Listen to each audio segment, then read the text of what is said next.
So as we sit down to make sure that our Christmas is communicated, we want to make sure that we make the time to communicate. Now, we as broadcasters are supposed to be the best communicators in the world, but it turns out that we're a little bit like the plumber that has broken pipes, and the car dealer who has a broken car, and the person that lays the driveway that has holes in his driveway. We communicate really wonderful with people on the air, but when it comes to our families and sometimes in the workplace, I'll be the first to admit it, we're not the greatest communicators. And so I'm speaking from my own experience. When Johnny and I were unemployed for 8 months before we came here, times were tight. It was just the way it was. And so I really wanted to go back to Texas for Christmas for 2 weeks. So we sat down as a family and we decided what that would take. Now we had the time off, which was, so that was no problem. But we figured out that it would take a certain amount of money that we didn't have. And so I set off to sell things. I just started selling everything. Johnny had to point out what he didn't want sold.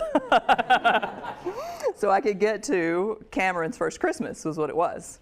And so it was very important to me. But what I found was, as I sold things, I was also creating a scenario in my own head and deciding what this Christmas would look like, because it was going to be so much more special because it was Cam's first Christmas, and we were spending all this money to go back for Christmas, and we were going to be there for 2 weeks, which is unheard of, in broadcasting, believe me. And so I was so excited. I was creating this whole idea in my head. So I finally got my mother on the phone, and I said, okay, this is what I want to happen this Christmas.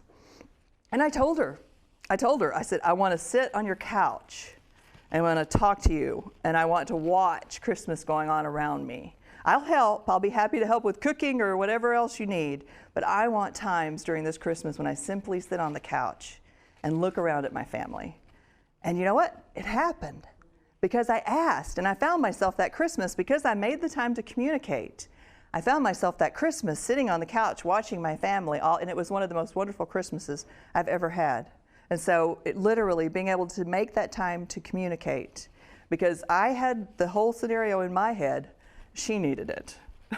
She needed to understand what I wanted. And so Johnny and I also talked about it, because it's important to share with your spouse what you want for Christmas. Not just the presents, but literally what experiences you would like.